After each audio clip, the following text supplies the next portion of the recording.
Hi అండి, అందరికీ నమస్తే. Welcome back to my channel Swathi travel diaries. ఈరోజు స్వాతి ట్రావెల్ డైరీస్లో మా కాలనీలోని టెంపుల్లో ప్రథమ వార్షికోత్సవ వేడుకలు అయితే జరిగినాయండి. చాలా రకాల పూజలు అయితే నిర్వహించారు. హోమాలు, ఇంకా శిఖర స్నానం అలాంటివన్నీ నిర్వహించారు. వాటన్నిటిని అయితే మీతో షేర్ చేసుకుంటున్నాను, చూసేయండి. మొదటగా మా టెంపుల్ని అయితే చాలా అందంగా డెకరేట్ చేశారు. ఇది ఫస్ట్ సంవత్సరం అనమాట. చాలామంది కాలనీలో వాళ్ళందరూ విచ్చేసి స్వామివారికి అయితే నమస్కారం అయితే చేసుకున్నారు. ఇదిగోండి టెంపుల్ని ఎంట్రన్స్ అనమాట. ఇదంతా మాది ఆంజనేయ స్వామి టెంపుల్ అండి. కానీ ఏ అకేషన్ వచ్చినా సరే ఈ టెంపుల్లో అన్ని రకాల పూజలు నిర్వహిస్తారు. శివలింగము, అట్లాగే వినాయకుడు అందరూ ఉంటారు. టెంపుల్ని చుట్టూతా టెంపుల్ అయితే చాలా బాగా డెకరేట్ చేశారు. ఇక్కడ చూడండి పూర్ణాహుతి కార్యక్రమం అయితే జరుగుతూ ఉంది. ఆంజనేయ స్వామికి సంబంధించిన హోమం అయితే చేశారండి. ఈ హోమం చేయడం వల్ల ఎటువంటి బాధలున్నా తొలగిపోతాయి అని చెప్పేసి పంతులు గారు అయితే చెప్పారు. ఇదిగోండి పూర్ణాహుతి కార్యక్రమం జరుగుతుంది. మీరు కూడా దండం పెట్టుకొని ఆ దేవుని ఆశీస్సులు అయితే పొందగలరని నేను అనుకుంటూ ఉన్నాను.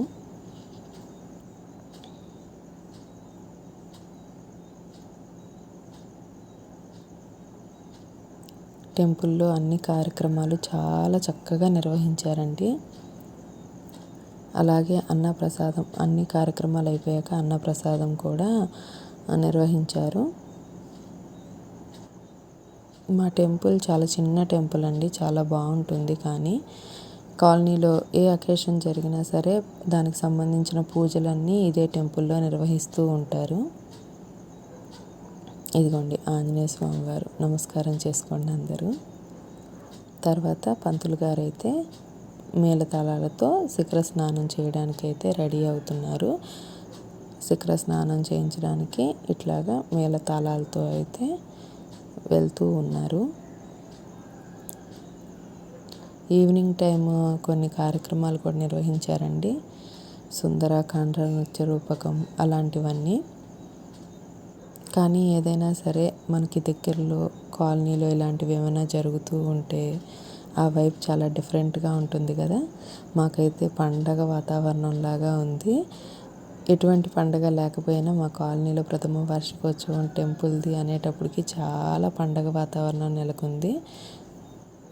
కాలనీలో ఉన్న ప్రతి ఒక్కరు వచ్చారండి దాదాపుగా. పంతులు గారు మొత్తానికి కష్టపడి పైకెక్కైతే దానికి అక్కడున్న కలశానికి వాటర్తో అభిషేకం చేసి ఒక దండనైతే సమర్పించారు. కానీ మనకి ఇంట్లో ఎటువంటి బాధలున్నా, ఏమైనా సమస్యలున్నా గుడికి వెళ్తే చాలా ప్రశాంతంగా ఉంటుంది కదండి. అందుకే ప్రతి ఒక్కరు టెంపుల్కి వెళ్తారు. ఇదిగోండి ఇక్కడ పంతులు గారు అయితే వాటర్తో అభిషేకం చేస్తూ ఉన్నారనమాట.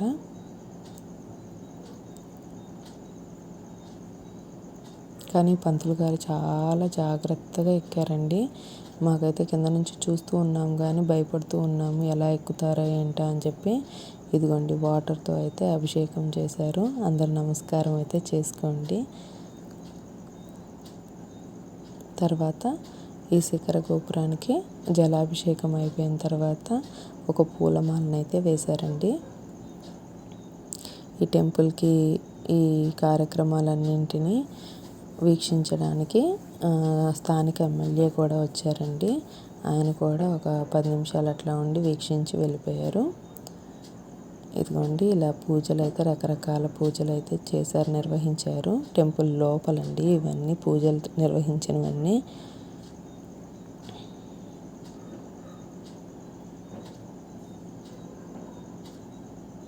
స్వామివారిని అయితే ఈ రకంగా అలంకరించారండి. చాలా బాగా అనిపించింది. మీకు ఈ వీడియో నచ్చిందని అనుకుంటున్నాను. నచ్చితే తప్పకుండా లైక్ చేయండి, షేర్ చేయండి, సబ్స్క్రైబ్ చేయండి.